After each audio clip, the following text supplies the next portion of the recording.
So, The Vast of Night is a minimalist sci fi film, and I kind of like the boldness of this film. Like, right from the very start, from the very first scene, this film has the boldness to basically declare itself kind of like as a Twilight Zone episode.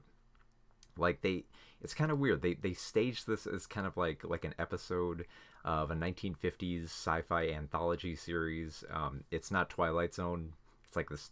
I think it's called like the Paradox Tales or something like that. But it's clearly meant to play off of the Twilight Zone.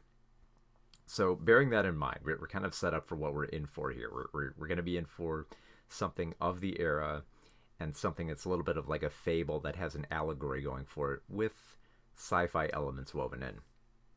And I kind of like that. I like the fact that it's kind of embracing that appeal here. It's got some interesting touches to it.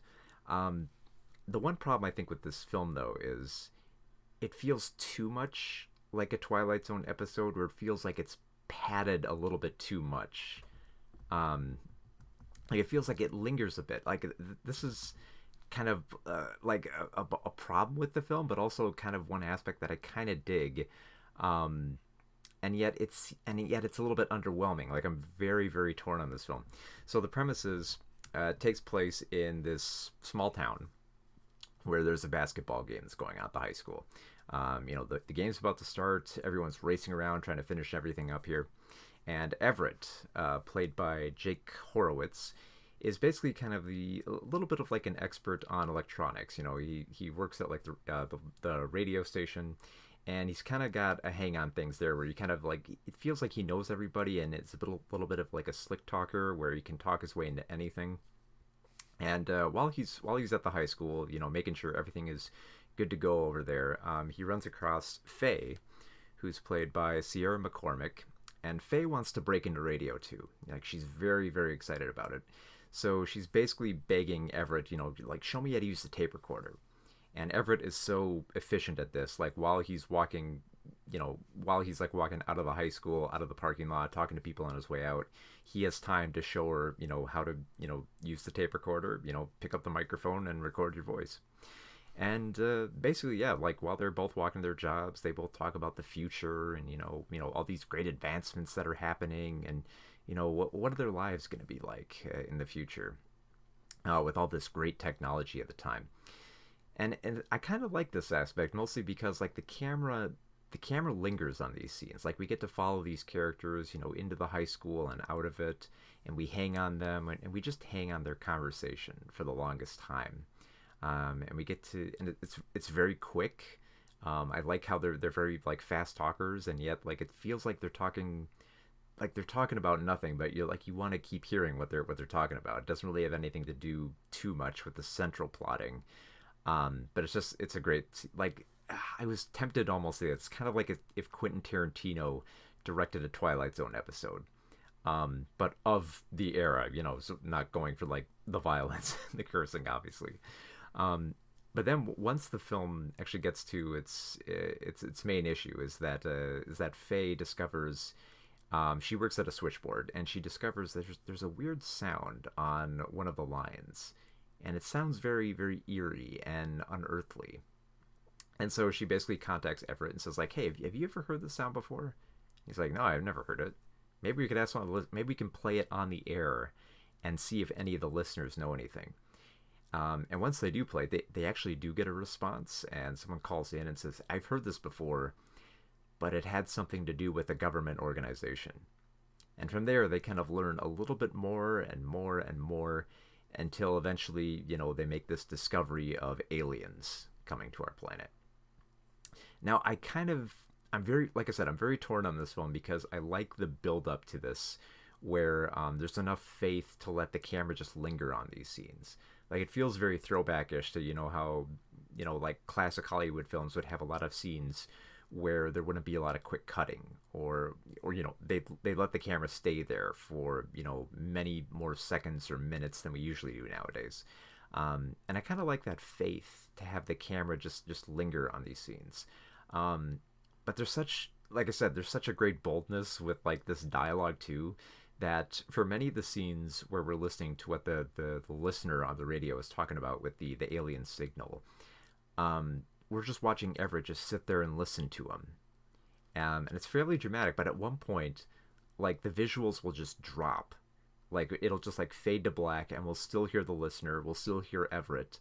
Um, but it kind of feels like it's just switching gears into going in about radio, you know. So it's like the theater of the mind. That's kind of feel what they were going for here. And then there are some odd like transitions.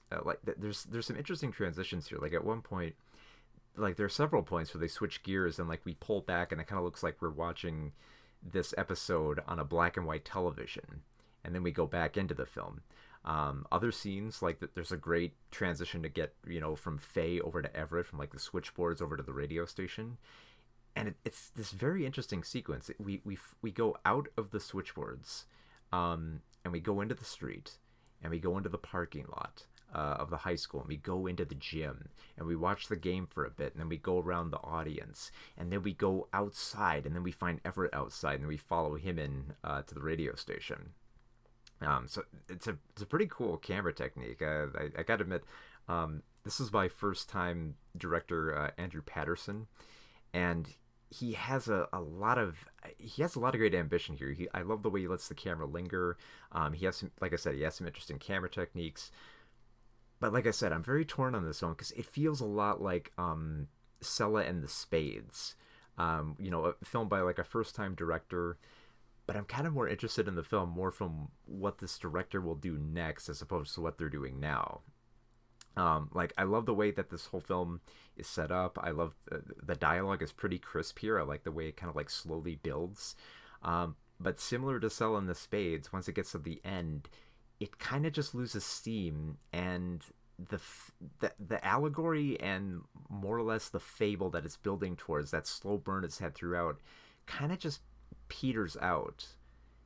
And so I wish it like built to something a little bit more than just kind of like a simple discovery and just a little bit of like a shrug, kind of a little bit of like a dark end that they have to this story, which kind of like, I mean, I'll say it right off the bat, if you're expecting to actually see the aliens, like not the starships or like, you know, creatures, you're probably going to be disappointed. It's not that kind of sci-fi film. And that should become apparent about halfway through, that it's very much a minimalist film that relies on a lot of dialogue. Which, like I said, is perfectly suited for like a Twilight Zone episode. In which case, I would be curious to see like more episodes from something like this. But the thing is, like, I don't know if I'd quite want to see it from this director, because I'd actually be curious to see what other directors would do with, you know, this kind of like Twilight Zone feature film format. If they could take it into weirder places, I might like that. But at the same time, I also kind of want to see what Patterson would do next with his next film outside of this. Maybe not so much sci-fi. Maybe try horror or something like that. Because I love his style. I love the faith in his shots. He has a knack for just like this, letting direction just hold for much longer than most directors would. So yeah, I'm very much excited for what Patterson will do next. Because like for his first outing, it's not a bad film. Like there are several points where I was really getting engaged with it. I liked the style of it. It just kind of peters out by the end, where it feels like the ideas it was building and building towards don't quite pay off the way that I felt they should.